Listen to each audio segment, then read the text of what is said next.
Hi everyone, and welcome to the next session in our webinar series on digital strategy for 2026. I'm Shane O'Hare, client partner at Common Ground, and I'm joined today by Sam Searle, our head of digital, and Daniel Bianchini, one of our co-founders.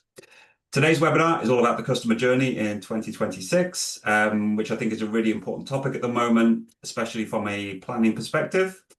We're seeing quite a dramatic shift in changes in the way that buyers are discovering and evaluating and ultimately choosing brands. I think the old kind of neat linear funnel no longer seems to match reality in many cases. Instead, journeys are fragmented, looping, and I think much more influenced by things like AI assistants, dark social, and multi-channel touchpoints. Customers seem to be doing much more research on their own, switching between platforms and making decisions in ways that are harder to track, but not impossible to understand. Today's session is about helping you reimagine the customer journey so you can anticipate what's next and stay ahead of the curve. So a few things I think it would be good to cover. So how the customer journey is evolving, both this year and going into 2026. The role of AI assistants and how they'll reshape decision cycles, why unified cross-channel presence matters more than ever, how attribution and measurement models need to adapt for 2026, and some of the key pitfalls to avoid when mapping journeys in an AI-first world. So with all of that in mind, let's jump straight in. And I think a bit of a key theme across this webinar is going to be around the changes essentially that we're seeing in the customer journeys, which is probably a good place to start. So Dan, I'll come to you first, and it'd be good to understand how you think the customer journey is evolving as we move into 2026. Thanks, Shane. I think you summarized it pretty well at the start, where you're saying that actually the funnel hasn't just flattened, it's no longer linear, it's completely fragmented. Like the user journeys are now multifaceted, they're multi-channeled, but more than that, they are self-directed. So when that happens, and it's largely happening outside of our own channels, that's the thing that's really interesting to know. That as an example, a buyer may go, they're in a Slack community, a B2B Slack community, and they hear about the brand in there, and they go, okay, I'm interested in that. Then I'm going to go onto ChatGPT and do a little bit of research around that discoverability and find out what they're saying in some comparative. From there, they may just go to YouTube and find a review and see if there's any sort of comparisons there. And then at that point, they potentially hit your website. There is 3 or 4 touch points that it's just so far beyond anything that you're being able to control or influence and stuff like that, that it's really difficult to start to measure that. And I'm sure we'll go into that a bit later on as well. I think what we know and studies and research show is that 87% of buyers now, specifically B2B buyers, prefer a self sort of serve digital first approach to buying and to sort of getting their information. They don't necessarily want to be hassled or advertised to in a way that we used to. They want to be able to go and search and look for the right stuff at their own pace in their own environments. So I think that's something that is really important as we go into 2026. And I think it's not necessarily about who has the most impressions or the most sort of views wherever they may be looking. It's the ones that are going to be showing up consistently across the right platforms at the right time. And that will allow us to build trust as a brand and as an authority for them. And then ultimately, when the user is right and the user is ready, they will come to you, rather than it being anything beyond that and us just pushing advertising and into their face at the time when they're not ready. It's essentially going back to that sort of demand gen, isn't it, model where 90% of the market is not ready. They're doing their research and discovery, and lots of people are there, and only 10% are ready to buy at that time. Yeah, I think you're absolutely right, Dan. I think you hit the nail on the head when you said it's about being present where these people are, where these potential buyers are, and there's not much more you can do from that in terms of a customer journey perspective. I think Dan covered that quite well, Sam. But is there anything else that you see from your side, just in terms of how things are going to evolve into next year? Yeah, I'd say just to build on what Dan said is that you can't just rely on one channel to drive your leads and conversions like you might have been able to in the past. So in the past, you might be like, oh, I'm going to put all my money, all my eggs in the basket of Google search ads. I know that can deliver results because people, the way that they are getting their information, searching is changing. You can't just do that now. And it's one thing that you need to diversify, try and get as good tracking as possible to see what is working, but understand there is going to be some blind spots along the way. Yeah, and I think the blind spots is a really key thing. I guess but when I think about customer journeys and how they're changing, there's kind of two areas to it. One is the kind of customer behavior is definitely changing. People don't just want to come to Google and do a website and to make a decision. They want to go to various places and get various opinions before making that decision. The second thing you've got going on is the introduction of AI assistants like ChatGPT, which seems to be the kind of tool of choice to sort of conduct that discovery phase, at least a large part of it. So you've got those two challenges to kind of contend with at the same time.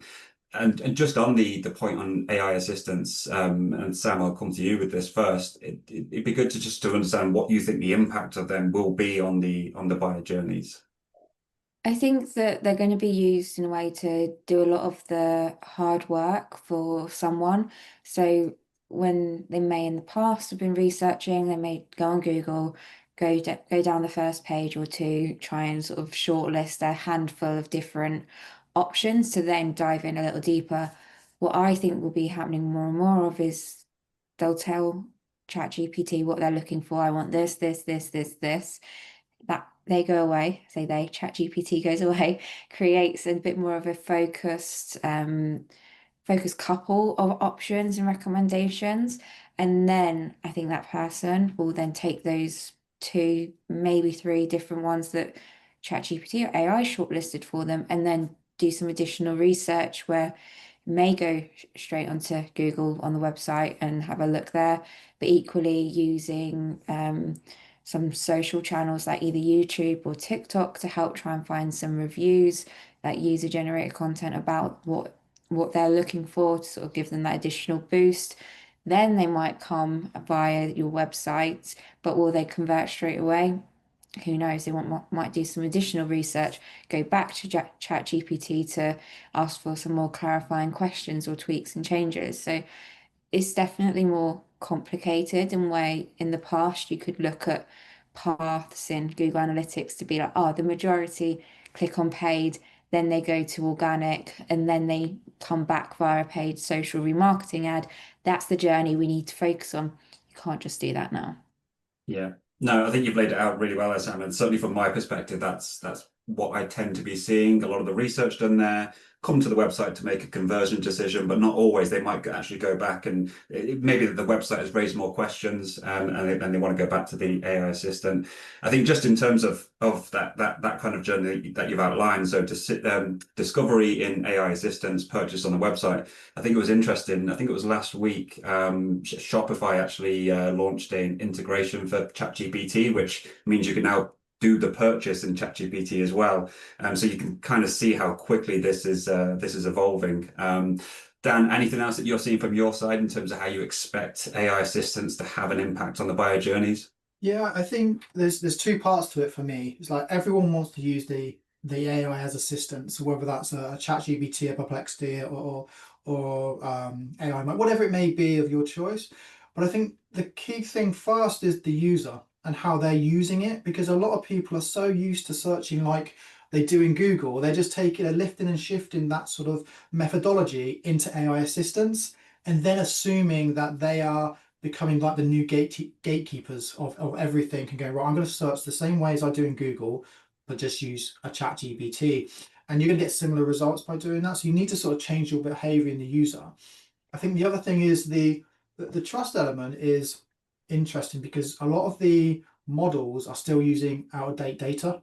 So when that becomes used like more up to date, even if they're using web searches and stuff like that, that's going to become really sort of more prominent when that AI system is there. At the moment, people are just going, what's the best cybersecurity platform for a mid-sized UK firm? And they're just getting that summarized sort of answer. They're not getting that blue links. They're not getting anything along those lines. So you still need to go away and do some more research.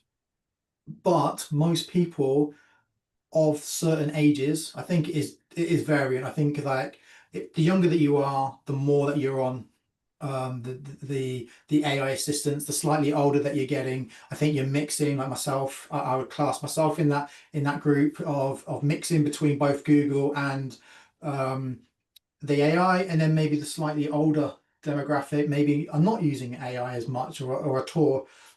So I think it's really interesting to see how that will change, but Geo will become essentially the sort of go-to for the early stage discovery and mid-funnel validation. I think that's the way that AI will impact the buying journey going forward, or more so going forward. Yeah, I think we can say that with a pretty high degree of certainty, not only as a prediction for next year, but also what we're actually seeing this year at the moment. And I guess it kind of begs the question, what should brands actually do about it? What do they need to do ideally this year, but if not, then sort of as part of their plans for 2026. I think just from my perspective, one of the first things brands should do is actually make sure they have tracking set up just to cover the basics, because I speak to hundreds of clients and prospects every year, and I've worked in sort of big multinational companies and small businesses as well. And one thing that's incredibly common is that even the basic kind of tracking in terms of Google Analytics and everything else, just it never seems to be at the optimal level. So I think jumping from where a lot of brands are now into trying to track these kind of multifaceted journeys might be a step too far. I'd say step one is definitely get the basics right first. But for brands who maybe have that in place, it'd be good just to get some thoughts from you guys in terms of what you think the things they should do are. So Sam, welcome to you first. Yeah, I think as you said, tracking is key. So you know what is driving quality, because I think that's what a lot of the focus is. It's focusing on driving the right traffic to your website. There's going to be the way Google is progressing, like Google Ads with the automation. There is certain elements where you're giving up control that you previously had. So in terms of like the match types on keywords, I wish exact match still meant exact match, but it doesn't. And then you've got automated bidding strategies are definitely like if you're not using them now, you should be. That is one thing you need to get testing and get going with, because they're just going to keep improving, because Google is investing in all of that as well to improve. So I think for me, when you need to, because you are losing some control, you need to then focus on what you can control to make you stand out. And with the tracking, you can then help you gather your own first party data to help feed the algorithms within Google. Just to name one, where like with Performance Max, the better data, the better signaling, better sort of telling what the audience is, the better the results are. You can then have more control over the copy, the ad copy, the creative, the imagery, investing in video as well, because you want to make sure that you're standing out against competitors, because your messaging is something you can control. And then once you do get that click, every click is going to be even more important, especially on a side note, cost per clicks are going up. So you do need to then make sure that it is the right click for you. It is going to then go on a landing page that is highly optimized to progress them to become a lead MQL, SQL customer down the line. So it's really focusing on what you can do, knowing that there is some stuff that you can't impact, and making sure that you're doing the best to target and tailor messaging, and make sure it is all linking, that what you're putting out on Meta isn't a completely different messaging to, say, Google. You need to tailor it to each one, but at the end of the day, people will be now engaging with you on multiple different channels, platforms. You want to make sure that like you're speaking to them and you're getting the same general message across. Yeah, I think it's a really useful points there, Sam. I think you're right to focus in on the PPC side of things, because obviously tracking is important for every channel, but PPC especially, I think, because you've got that direct investment and you need that direct return, and you need to remove as many black spots in that as you can. Dan, from your perspective, kind of outside of PPC, maybe SEO or more broadly, are there any specific things you think that brands really need to start doing in 2026? I think just to progress on from Sam's point at the end about that consistency in messaging, I think we need to have that unifying messaging across any sort of activity that we're doing, whether a buyer sees that on an ad, whether that buyer sees that in a blog post, they're on a chat response, they're in a Slack channel. The messaging must feel like coherent, it must feel intentional, it must feel like we are one voice across multiple different channels and one message. Because essentially the consistency will build that confidence in the users, in the potential prospects that are seeing that. And I think that's a really important thing as we move forward. And then beyond that, but keeping that in mind is we need to have more of a presence across multiple touch points. Yes, we have SEO, yes, we have PPC, but we need to then add that into paid socials, if that's correct. And I mean, for your audience, into YouTube's, because channel diversification will win that trust. It is about being seen by everybody with that unified message, with that coherent sort of advertising and the brand awareness. That will give the users a more confident understanding. It's essentially the brands need to be everywhere that your customer is, and you just need to identify where that is, whether that is in a Slack channel, whether that's in your LinkedIn, whether that's on sort of email, whether that's in an AI chat history, whatever that may be. We need to be able to start to advertise or have those touch points for them. I think one thing that we also need to think about as we go forward, I'm sure we'll touch upon this, is because it's going to be a messy customer journey and people will be talking about your brand in a Slack group, they may be in LinkedIn conversations as well. These things are not trackable. So there has to be a bit of a realization that you're not going to be able to track everything. We can't just have the same sort of, we're going to have our MQLs, we're going to have SQLs, and they are going to be the same year in, year out, and the same that they have been for the last 4, 5, 6 years. That's just not the way things are working nowadays. So we have to have a realization and also an education piece with those in C-suite and higher up in the businesses that things are changing, and we need to be able to work with that.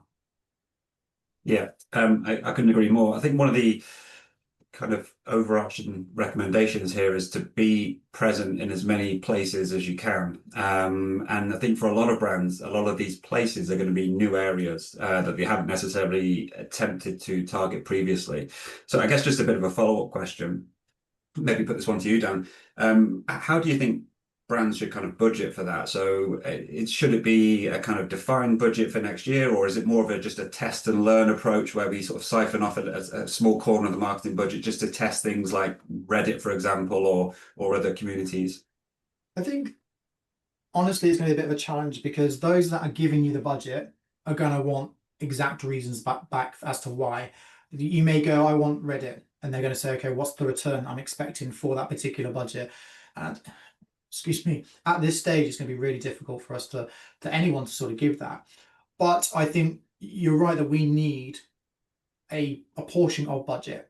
I would not be looking to take that from existing activity. I'll be looking to try and siphon off some budget from somewhere else to get that additional budget that we're going to class as a test and learn. The trouble with this is with rising costs in CPCs and sort of platforms like that, there may be a case that just budget's not big enough to have that sort of get the right information that you can last long enough. People will also need to think at this stage it is a test and learn. So this money is not necessarily going to guarantee me a return, but this will guarantee me I'm going to continue or I'm not going to continue because of X or Y. And I think any business should be looking to do this test and learn phase, regardless of size, in my opinion, because if you're not, you're always going to be, what if? I mean, what if I put that money into this? What if I put that money into that? What if I try doing this? And if you're not able to do it, if you're not able to test it, then you're never going to know. Yeah. And Sam, just to follow up, I know you're a massive champion of testing. I think I've been on a lot of proposal meetings with you where you're constantly banging that drum, and rightly so. Just considering all of these changes, do you think that's something we need to push harder for next year, and something brands themselves actually need to push harder for from a paid media perspective? Definitely, but then I think it's also not just then focusing on that single channel stage to see what it's provided and having to take that step back, because you may have it that, for example, you invest in Spotify, which generally is more awareness, but then are you seeing your branded search terms go up in Google since you've been running this campaign? You can't just think, oh, I've run ads on Spotify, oh, it's not delivered any traffic directly from there. You got to take that step back to see what the impact may be. And it may be then going, right, we need to test this one thing out to begin with, see how it goes, what's that impact, then moving on and building on it, rather than test loads of things at once and you've got no idea what is working and what's not working. And I would always say start testing sooner rather than later. But it is something that needs to, if it's not already something you do, you need to get on it quickly. And it's then obviously, we've said not rely on one channel, and this is one way that you can look at expanding as well. But yeah, it is something that needs to be done and frequently, because everything's changing. So what may work well at the start may not work well 6-12 months down the line. But equally, there's seasonality to play as well, which is something B2B, B2C, there's generally seasonality. You've got to learn it, see when's the best chance to be testing certain areas before,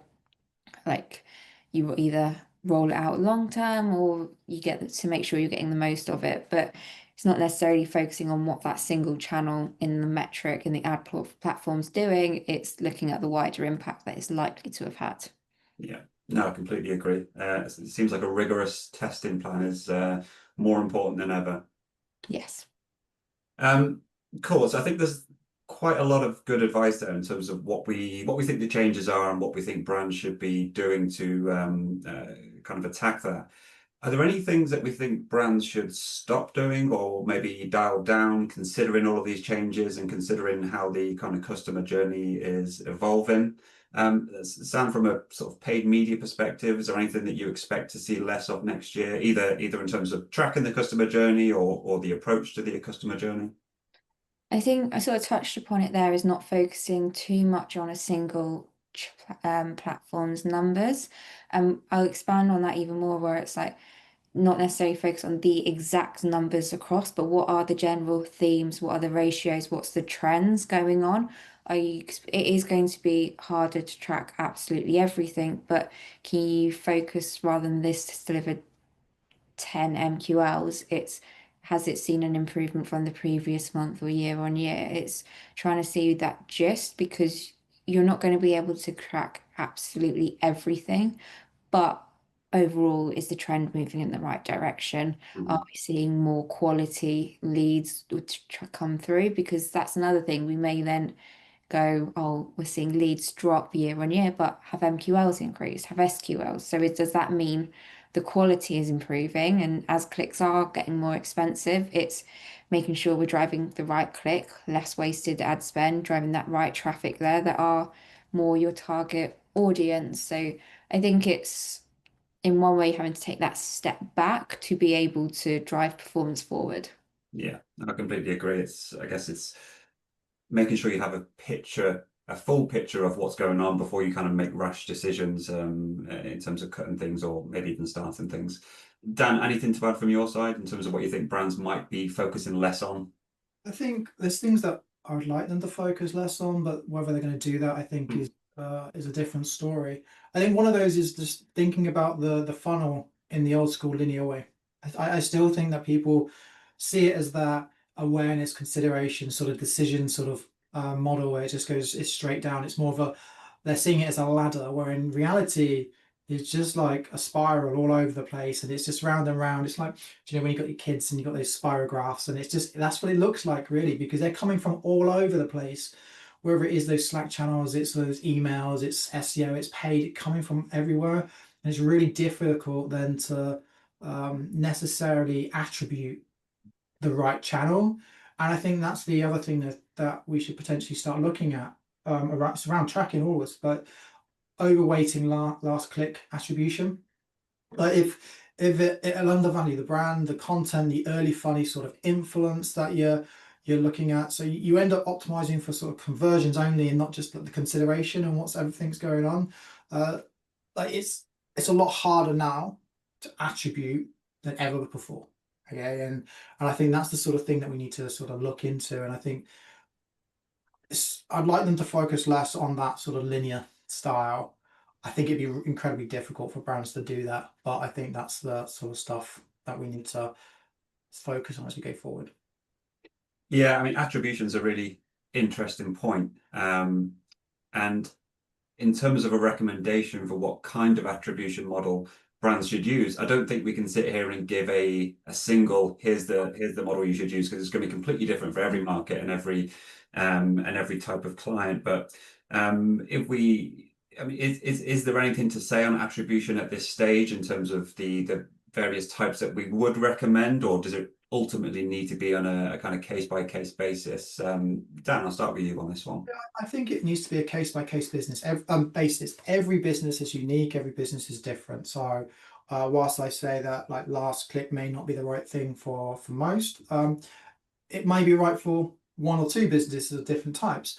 I think what we need to look at is more of a blended model, and attribute it throughout the journey, because a paid may get the first touch attribution and then it comes back in through a different source, or vice versa. And it's really important that we attribute that across the board so people can see that the influence is happening in lots of different ways. And that's then you going back and saying, actually, we're everywhere in our approach. We've got all of our content on organic, we're doing paid, we're doing our email, we're doing this, and we can track that across everything. So then you're attributing across, I think. But I do believe that it should be different on everything. So there's no hard and fast rule, I don't think. Yeah. And Sam, I guess from a paid perspective in terms of attribution, to be honest, I always feel a bit sorry for paid, because it does all the hard work in terms of getting these new potential customers to the website. And very rarely does anyone convert on first visit. They'll often come back through direct or organic. So I imagine attribution is a bit of a pain from the paid side of things. But yeah, what's your kind of view on attribution at the moment, Sam? And are we recommending anything specifically? Yeah, like my favorite that I use in Google Ads is data-driven attribution. That's the one that you then get the conversions where you try to explain to a client how you've got one campaign's delivered 5.09 of a conversion. That's where it's then also focusing not on the exact numbers, but the trends and everything that really does come into play. But for me, you then having to how that data driven is worked out, you just got to trust that it is the best way, and this is where those exact numbers aren't gonna work.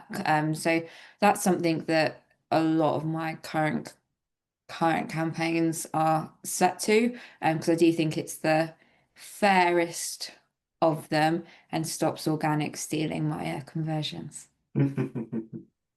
Yeah, completely agree.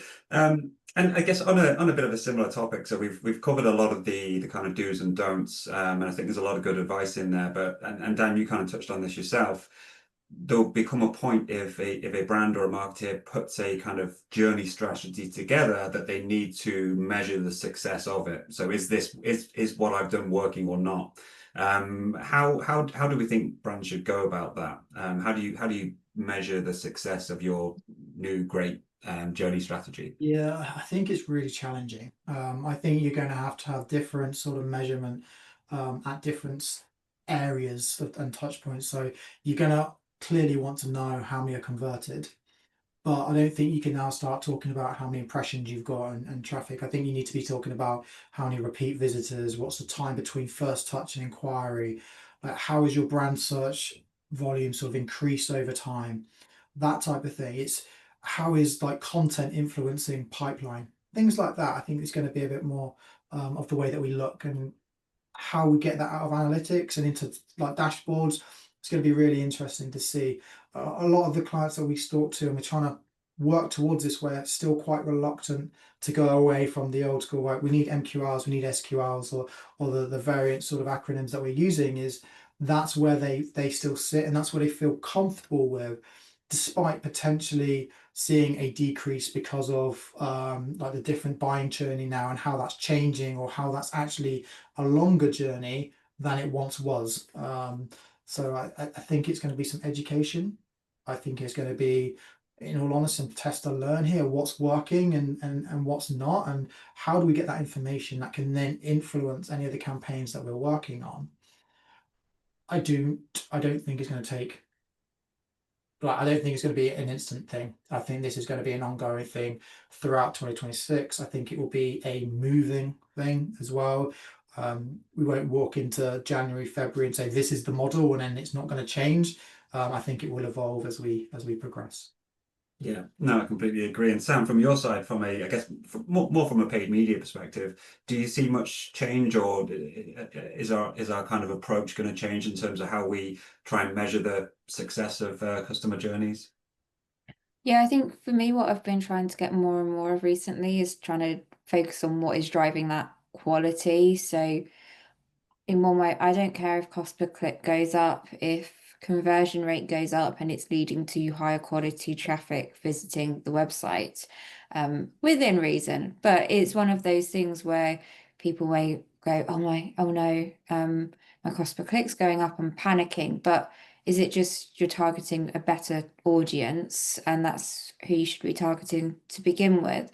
So I think there's some stuff like that you need to think of that bigger picture, trying to look at data that's just not in the platform to help see what's actually happening.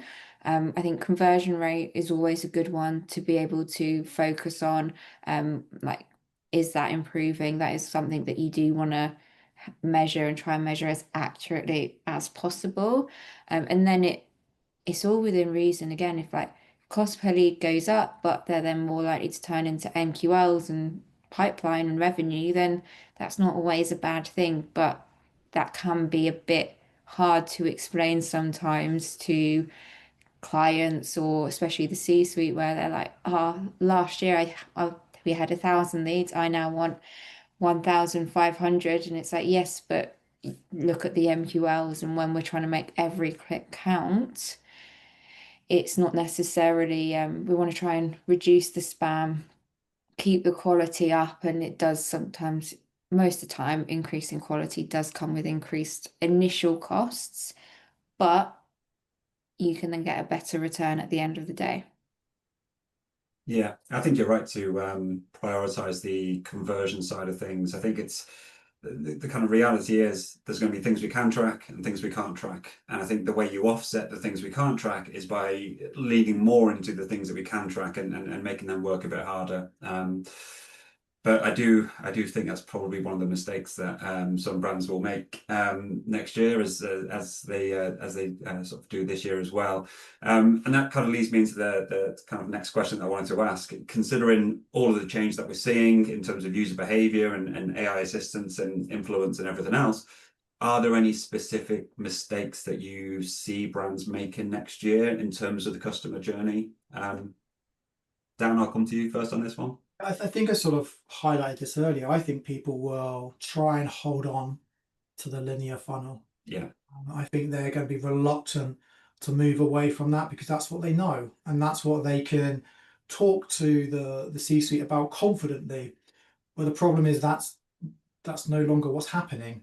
So we need to move away into that messy funnel and sort of understand that a little bit more and measure what we can and educate those that are sort of holding the purse strings, if you like, from budgeting and sort of providing maybe unrealistic targets, and they're moving them down. We need to sort of manage that back up with data and understanding where we can. So I think that's what will happen. I think there's going to be a lot of conversations, and we'll have those conversations as well, where people want to know how many MQLs are you driving, what's the quality of those MQLs, where they come from. It's like that's fine, but all of this stuff that's happening over here is sort of going to influence all of this. And yeah, I think that's going to be the biggest mistake.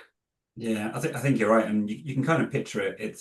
You can picture kind of marketing leaders going to the C-suite and still using the existing funnel, but I think it's going to be a very difficult conversation because, as you said, that's not how things are happening anymore, and you kind of have to explain that because the funnel, if you stick with that linear view, the funnel next year is going to look a lot different to the funnel, say 2 or 3 years ago. So it not only is it going to be a difficult conversation, it won't really make sense either. So hopefully that forces a few people out of that behavior. But I completely agree that's it's going to happen. Yeah, the C-suite are definitely they're going to do what they normally do. They're going to ask questions, and they're going to go, okay, so if it's not that, what does this mean? Mm. I don't think people can answer that just yet because it's so diverse and there's so many different channels, and we don't have all of that information. So I think that's where the issue lies, is you can answer questions around this, but it's just not the reality. So when then you are questioned on it and you can't answer the questions here because there's not enough information, it's just not possible to track, or whatever that may be, the C-suite are like, well, let's just stick to this then, because that's what I know. Yeah. So Absolutely. And Sam, I'm assuming you agree with Dan's point, but are there any other mistakes that you see brands making next year in terms of the customer journey? I think it's just not changing, not really testing, thinking this worked well. This has worked well for me the last 3, 4, however many years. I'm just going to keep investing in the channels I know and I'm comfortable with and not experimenting. Yeah, I think you're right. I think you're right. And I mean, it's not like the customer journey is suddenly changing, at midnight on the 31st of December. We've seen it over the last few years, and we've seen sort of brands kind of taking the approach that you've just outlined, Sam. And what you tend to see is just performance kind of tailing off over time. And you can only tell someone so much. The landscape is evolving. You need to consider X, Y, and Z. But I think you're absolutely right. There will be those who just stick with what they know, either because they don't know what the alternatives are, they don't have budget to invest in the alternatives, they might not have the internal team or resource. But no, sadly, I think you're right on that point. I think your point there about it just gradually dropping off is an interesting one. I think you see that quite a bit, and then you just don't see the people that are in control of that researching and looking into that or understanding that, and whether that's going off and doing their own bit of research or reading up on sort of things, or making some bets on, okay, we're seeing this go off, let's bet on this or let's bet on that. If they don't work, that's fine, but at least you've tried and you've started, and you can then tick that off the list and say, we tried this, these are the things that we did, this is our learning from it. Can we take that learning into something else, or can we take that learning, pivot that campaign or whatever that may be, and then move somewhere else? I just don't see that at the moment. I think it's very much, it's like, oh, it's going down, like, okay, well, let's just pump some more into what we're already doing. So we're not testing, like Sam's indicated. Yeah, no, I think you're right, Dan. And I think for some people, it can paint a bit of a bleak picture. There's all this change, there's all these new ways of customers finding us. How do we keep up? But in reality, it also presents a massive opportunity, I think, certainly for those who get in there first. Things like GEO and AI assistance, things like trying to get your brand out there on sort of community-focused websites like Reddit. We can see this working today. It's a kind of proven concept. So those who embrace it and do have the time and budget to invest in it, I think are actually going to be in a much better position next year from a customer journey point of view than those who take the approach that Sam kind of outlined and just kind of hope for the best by doing the same thing. Yeah. So we've covered quite a lot. I think the one point I'd like to end on is just if you guys could make a kind of one big prediction in terms of the customer journey for 2026, what would it be? Sam, I'll come to you on this one. I think building trust is going to be even more important than before. So investing in things like getting some really good reviews that will help you stand out and get that click more than, especially because it may be the amount of search volume in certain areas may be lower. So what else can you be doing to sort of guarantee that click? And I think it's building confidence and trust and things like sort of reviews, testimonials, and all of that sort of stuff will help you stand out. I think you're absolutely right, and you can kind of prove that concept just by kind of looking at how you interact with the kind of internet yourself. If you're going to buy something, certainly a substantial product or service, I don't think I've ever just gone directly to Google.